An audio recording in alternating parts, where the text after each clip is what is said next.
할렐루야. 이 시간은 우리가 요한복음 간간히 제가 계속 이렇게 전하고 있는데 11장 말씀을 통해서 함께 은혜를 나누고자 합니다. 제가 기도하고 말씀 전하도록 하겠습니다. 하나님 감사드립니다. 이 시간 또 요한복음의 말씀을 통해 또 하나님의 그 사랑을 깨닫기 원합니다. 주님의 음성 듣기 원합니다. 주님을 깊이 있게 만나기 원합니다. 주님 우리를 만나 주시옵소서. 감사드리며 예수님의 이름으로 간절히 기도드리옵나이다. 아멘. 요한복음 계속해서 전하고 있습니다. 11장 차례인데요. 우리가 잘 아는 11장에서는 예수님께서 죽은 나사로를 살리시는 그 장면을 기록하고 있어요. 그러면서 부활의 예표가 되는 이 장면을 우리가 말씀을 통해 또 이렇게 다시금 묵상해 보게 됩니다. 마르다와 마리아의 오빠 나사로가 병들어 죽게 됐어요. 근데 요한복음 11장 5절을 보시면 예수께서 본래 마르다와 그 동생과 나사로를 사랑하시더니 라고 말씀하고 있어요. 아마도 예수님께서는 이 나사로의 가정을 오래전부터 알고 지내며 아끼던 그런 가족이었던 것으로 이렇게 보여집니다. 이렇게 개인적으로 예수님을 알고 지냈던 이 가족에게 그 나사로, 오빠 나사로가 병들어 죽게 되는 큰 절망이 찾아오게 됐다라는 거예요. 죽을 병에 걸린 이 나사로 오빠를 보면서 마르다와 마리아에게 가장 먼저 생각났던 분은 어떤 유명한 의사도 아니고 점집도 아니고 무당도 아니고 바로 사랑하는 예수님이셨던 거예요.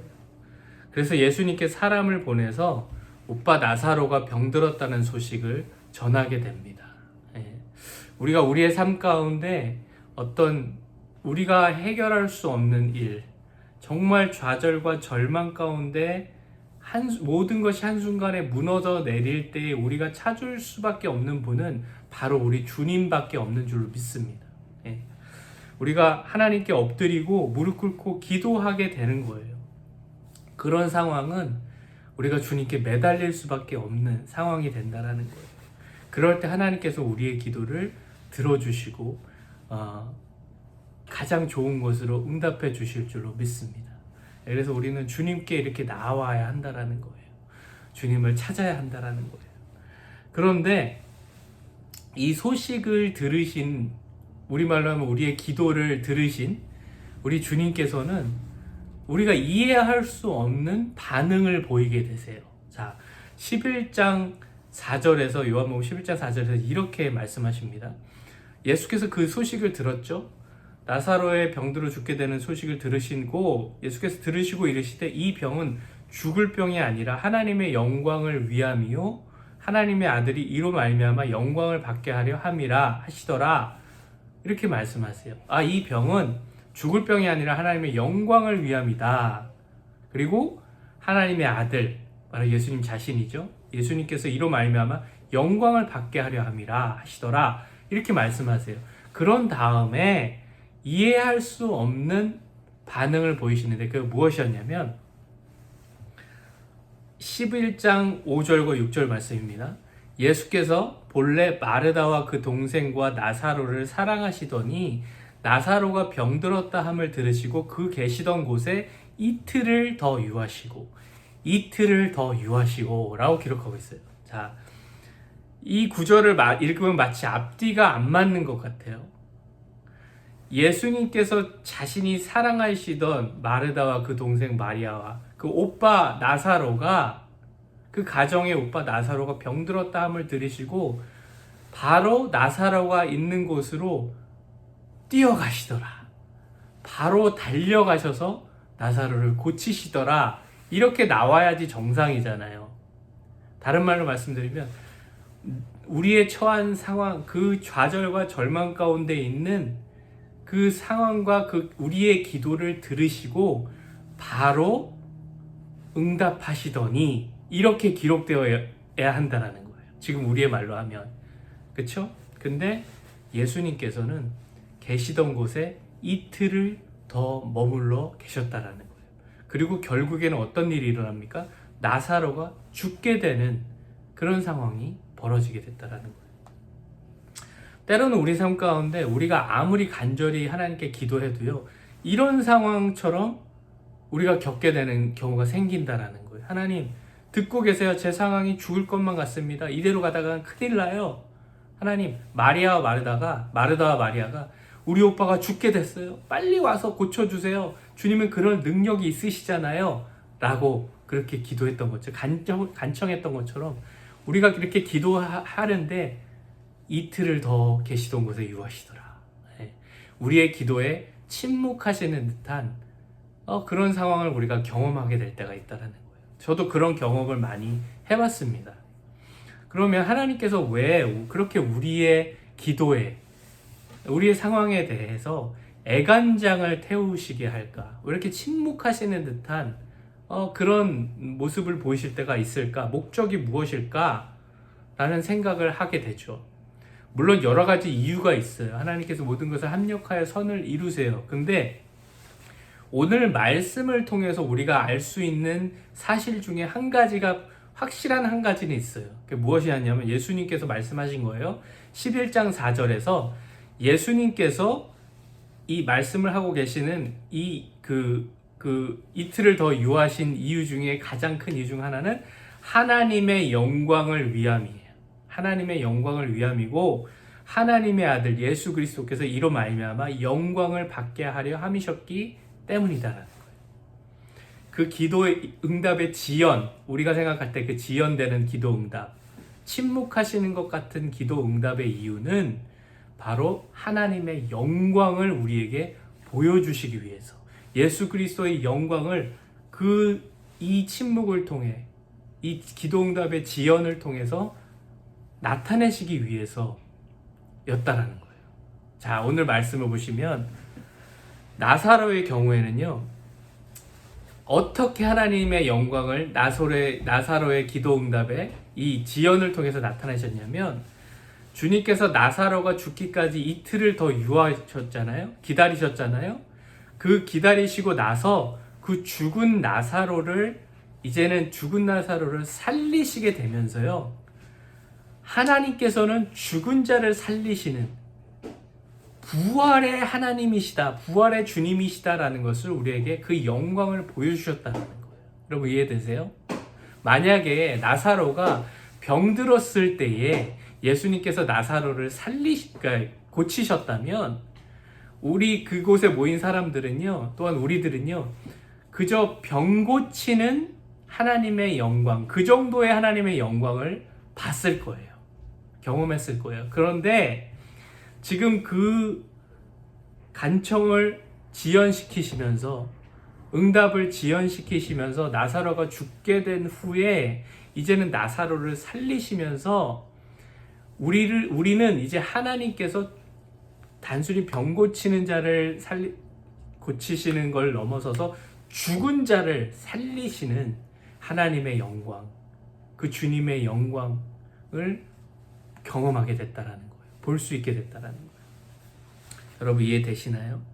하나님께서는 우리에게 더 큰 하나님의 영광을 보여주시기 원해서, 우리의 삶에 더 큰 하나님의 그 크신 계획과 더 크신 하나님의 그 더 좋은 기도 응답을, 하나님의 크신 그 영광과 더 크신 은혜를 보여주시기 원해서 때로는 우리의 기도에 침묵하시는 것처럼 그렇게 하실 때가 있다라는 거예요. 하나님께서 우리의 삶 가운데 더 큰 기적과 더 큰 은혜와 하나님의 더 크신 영광을 보여주시기 원하시는 분이신 줄로 믿습니다. 우리는 빨리 이 절망과 좌절과 문제에서 나오고 싶어 해요. 우리는 우리의 시간대 안에서 하나님을 어떻게 보면 컨트롤하려고 해요. 그런데 하나님께서는 시간과 공간과 어떤 문제보다도 크신 분이신 줄로 믿습니다. 우리의 문제와 좌절을 넘어서서 우리에게 더욱더 큰 선물과 더 크신 하나님의 은혜를 주시기 원하시는 분이시다라는 거예요. 병에서 낫는 기적보다 죽음에서 다시 살리시고 생명을 우리에게 주시길 원하신다라는 거예요. 그리고 궁극적으로는요, 우리에게 영원한 생명을 주시기 원하신다라는 거예요. 이 세상의 것들은 다 제한적이고 다 일시적이고 결국에는 우리가 저 영원한 천국, 영원한 그 생명, 영원한 삶을 바라보게 하기 위해서 또 하나님께서는 또 그렇게 우리의 삶을 통해 그렇게 때로는 침묵하기도 하시고 더 큰 은혜를 보여주시기도 하신다라는 거예요. 믿음으로 바라본다면 오늘 하루 우리의 기도가 계속되는 기도에 우리가 지쳐 쓰러지고 넘어지는 것이 아니라 하나님께서는 지금도 일하고 계시고 더 큰 은혜를 주실 것이다 라는 그 믿음으로 우리가 오늘 하루 또 승리할 수 있다라는 거예요. 내가 생각하는 그 하나님의 영광, 내가 생각하는 기도 응답은 요만하지만 하나님께서 우리에게 이만한, 정말 우리가 상상할 수 없는 크신 하나님의 은혜를 준비하고 계시다라는 것입니다. 근데 저도 이런 묵상을 해본 적이 있어요. 다 좋습니다, 하나님. 하나님의 더 큰 영광, 하나님 더 크신 은혜 다 좋아요. 근데 다 좋지만 그 기다리는 시간 가운데 우리가 얼마나 고통스럽고 얼마나 좌절과 절망의 시간을 통과할 때 얼마나 힘들고 외롭고 괴로운지 아시나요? 하나님, 우리의 감정과 그런 슬픔들, 그런 생각들은 안 해주시나요? 라고 제가 묵상을 해본 적이 있어요. 근데 그거에 대한 답도 오늘 말씀에 나와 있어요. 자, 하나님께서는요, 우리에게 더 크신 그 은혜를 주시기 위해서 우리를 기다리게 하시는 그 시간 동안 저 멀리서 팔짱 끼고 이렇게 우리를 보고 계시는 분이 아니세요. 그분은 우리의 고통과 우리의 모든 것을 함께 경험하고 함께 느끼고 계시는 분이세요. 11장, 요한복음 11장 35절 말씀은요, 성경에서 가장 짧은 구절이에요. 영어로는 Jesus wept 이렇게 나와 있어요. 딱 두 단어예요. Jesus wept. weep이 울다잖아요. 그게 과거형. 예수께서 눈물을 흘리시더라. 11장 35절 읽어보시기 바랍니다. 여러분, 힘드실 때마다, 눈물이 나실 때마다 요한복음 11장 35절 말씀 읽어보시기 바라요. 예수님께서 눈물을 흘리시더라. 예수님께서 마르다와 마리아의 눈물, 우리의 기도에, 우리가 기도하면서 고통스러워하고 힘들어할 때, 눈물 흘릴 때 우리와 함께 예수님께서 눈물을 함께 흘리고 계시는 줄로 믿습니다. 여러분 믿으세요? Jesus wept. 예수께서 눈물을 흘리시더라. 저와 여러분을 보시며 나의 사랑하는 아들아, 나의 사랑하는 딸아, 내가 너와 함께 눈물을 흘리고 있다. 내가 너의 모든 것을 공감하고 있다. 내가 너의 모든 상황을 알고 있다. 조금만 더 믿음으로 이겨낼 수 있겠니? 조금만 더 믿음으로 기다릴 수 있겠니? 너가 알지 못하는 크고 아주 너무나도 복된 은혜를 준비하고 있단다 라는 하나님의 음성을 이 시간 들으셨으면 좋겠어요. 그래서 예수님께서 우신 거예요. 지금도 우리가 슬퍼할 때 함께 슬퍼하고 계시고 우리가 기뻐할 때 함께 기뻐하시는 분이신 줄로 믿습니다. 그래서 예수님께서는 그 무리들과 마르다와 마리아와 함께 이제는 이틀을 더 유하시고 난 다음에 이제 나사로를 향해, 죽은 나사로를 향해 가시게 됩니다. 그리고 나서 이렇게 말씀하세요. 39절 말씀에서 돌을 옮겨 놓으라 이렇게 말씀하세요. 나사로가 이제 묻혀 있는 그 동굴 무덤에 가서, 이제 동굴이죠. 그때 당시에는 이제 돌을 옮겨 놓으라 라고 말씀하세요. 그러자 마르다가 이렇게 얘기합니다. 주여, 죽은 지가 나흘이 되었음에 벌써 냄새가 나나이다 이렇게 얘기해요. 그러자 예수님께서 이렇게 대답하십니다. 40절, 예수께서 이르시되 내 말이 너가 믿으면 하나님의 영광을 보리라 하지 아니하였느냐 이렇게 말씀하세요. 너가 믿으면 하나님의 영광을 보리라 하지 아니하였느냐. 자, 이렇게 말씀하세요. 여러분, 마르다의 이성으로는요, 이 죽은 오빠 나사로는 벌써 죽은 지 나흘이나 됐고 냄새가 나는, 이 세상에 과학적으로는 더 이상 아무런 소망이 없는, 살릴 수 없는 죽은 상황이 됐던 거예요. 그러나 주님께는 인간에게 더 이상 소망이 없을 때 비로소 하나님의 능력이 나타나는, 영광이 가장 크게 드러날 수 있는 그런 시간이 됐다라는 거예요. 근데 그 영광을 보기 위해서는 마르다와 마리아의 믿음이 필요했다라는 거예요. 그래서 너가 믿으면 하나님의 영광을 보리라 하지 아니하였느냐라고 말씀하신 거예요. 주님께서 마르다에게 말씀하신 것은 바로 믿음의 문제였어요. 믿음의 문제. 자, 그 전에 요한복음 11장 21절과 22절, 나사로가 죽기 전에요, 마르다는 이렇게 고백했어요. 21절과 22절 말씀에서 마르다는 죽은 후에, 죄송해요. 나사로 죽은 후에라도 이렇게 마르다는 고백합니다. 주께서 여기 계셨더라면 내 오라버니가 죽지 아니하였겠나이다. 그러나 나는 이제라도 주께서 무엇이든지 하나님께 구하시는 것을 하나님이 주실 줄을 아나이다 라고 마르다는 믿음의 고백을 하게 돼요. 예수님께서 죽은 자도 살리실 것입니다 라는 믿음의 고백을 하게 돼요. 그러나 마르다가 정작 이 현실의 문제 앞에, 그 죽음의 동굴, 그 무덤 앞에 섰을 때 그 믿음은 온데간데 없어졌고요. 주님, 오빠 나사로가 죽은 지가 나흘이 되어서 벌써 냄새가 납니다 라는 그런 불신의 고백을 하게 됐다라는 거예요. 우리의 모습도 이 마르다의 모습이 많이 있는 것 같아요. 믿음으로 막 기도해요. 주님 믿습니다. 모든 문제보다 크신 주님 하나님 믿습니다. 막 이렇게 기도해요. 근데 정작 현실에 딱 그 문제 앞에 섰을 때는요, 주님 거 보세요. 이거 어떻게 하실 거예요? 이게 뭐 답이 있습니까? 이렇게 막 불신과 원망 불평의 말이 나온다라는 거예요. 이스라엘 백성들이 홍해 바다가 갈라지고 그 홍해를 건넜음에도 불구하고 광야에 들어섰을 때, 물이 없을 때에, 먹을 것이 없을 때 하나님께 원망 불평하기 시작했다라는 거예요. 똑같은 삶이 우리의 삶이다라는 거예요. 우리는 매일매일 믿음을 하나님께 보여드려야 한다라는 거예요. 어제 내가 이렇게 은혜를 받았지만 오늘 또 문제 앞에서 내가 무너지고 또 불신의 말을, 고백을 할 수 있다라는 거예요.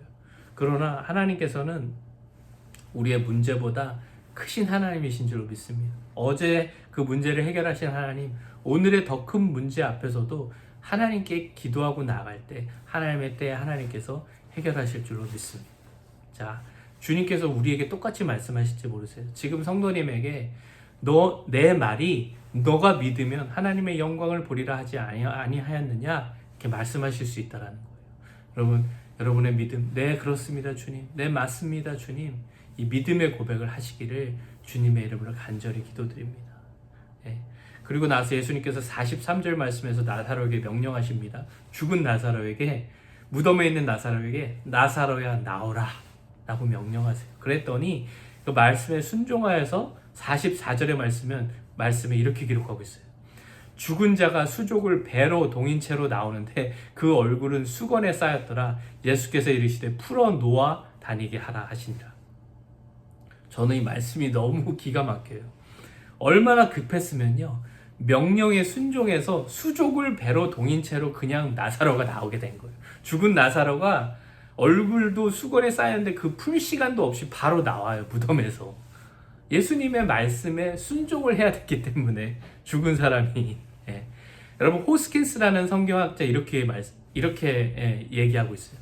나사로가 손발이 함께 단단히 묶여있는 상태에서 나사로가 걸어 나오게 된 것은 그의 힘에 의한 것이 아니라 하나님의 강한 능력에 의한 것이라고 주장합니다. 그리고 수건이 앞을 가린 상태에서 앞을 보지 못하는 상황에서 어두운 동굴을 걸어서 주님께 나온 사실은 실로 하나님의 강력한 능력에 의한 것이라고 주장합니다. 강력한 힘에 의해 그가 끌려 나온 것이라고 주장합니다. 여러분, 빛이 있으라 말씀하신 천지를 창조하신 하나님의 능력은 우리뿐만이 아니라 이 세상의 모든 피조물이 순종할 수밖에 없는 줄로 믿습니다. 믿으세요? 이 세상의 모든 그 피조물들이 창조주 하나님의 말씀 앞에 다 순종할 수밖에 없다라는 거예요. 죽음도 예수님께서 말씀하시면 생명으로 이끌림 받게 되는 줄로 믿습니다. 우리 주님 안에 있으면 죽음도 사망도 부활의 생명으로, 우리가 예수님의 보혈로 죽음에서 부활로 영원한 삶을 살게 된 거예요. 여러분, 이 죄악으로 썩어져가는 세상에서 죄악된 삶을 살아가는 사람들이 더 잘 살고요, 아무 문제 없이 살아가며 하나님께서 마치 이 죄악들을 방관하고 계시는 것처럼 보이지만 하나님께서 말씀 한마디, 이제 그만이다 라고 외치는 그런 시간이 오면 이 세상의 역사는 끝나게 되는 줄로 믿습니다. 나사로야 나오라 라고 말씀하신 하나님, 빛이 있으라 말씀하신 하나님, 이제 그만이다 라고 말씀하시며 예수님께서 이 세상에 다시 오실 때에 이 세상은 끝이 나고 하나님의 나라만이 영원하게 이제 영원한 삶을 우리가 곳에서 살게 될 줄로 믿습니다. 여러분, 우리의 하나님은 창조주이시고요, 죽음을 생명으로 바꾸시는 그런 우리의 생명의 주관자 되신, 우리 인생의 주관자 되신 하나님이신 줄로 믿습니다. 우리 주님 앞에 해결 못할 문제가 없어요. 주님보다 크신 문제는 없어요. 그 주님 앞에 우리가 나아갈 때, 믿음으로 나아갈 때 주님께서 반드시 하나님의 때 하나님의 방법으로 응답하실 줄로 믿습니다. 여러분, 요한복음 11장 25절과 26절에서 주님께서는 마르다와 슬퍼하는 사람들에게 이렇게 말씀하십니다. 너무너무 유명한 구절이에요. 예수께서 이르시되 나는 부활이요 생명이니 나를 믿는 자는 죽어도 살겠고 무릇 살아서 나를 믿는 자는 영원히 죽지 아니하리니 이것을 너가 믿느냐. 아멘. 이것이 복음이에요. 이것이 우리 삶에 어떤 문제도 이 죽음보다 큰 문제는 없어요. 그렇죠? 그러나 죽음까지도 우리 주님께서 해결해 놓으신 줄로 믿습니다. 십자가에서 예수님께서 죽으시고 부활하심으로 우리도 그 십자가에서 같이 죽고 부활하는 거예요. 우리가 죽어도 주님과 함께 부활하게 될 줄로 믿습니다. 여러분, 우리의 육신은 죽어도 저 천국에서 주님과 함께 부활의 몸으로 영원히 살아가게 될 줄로 믿습니다.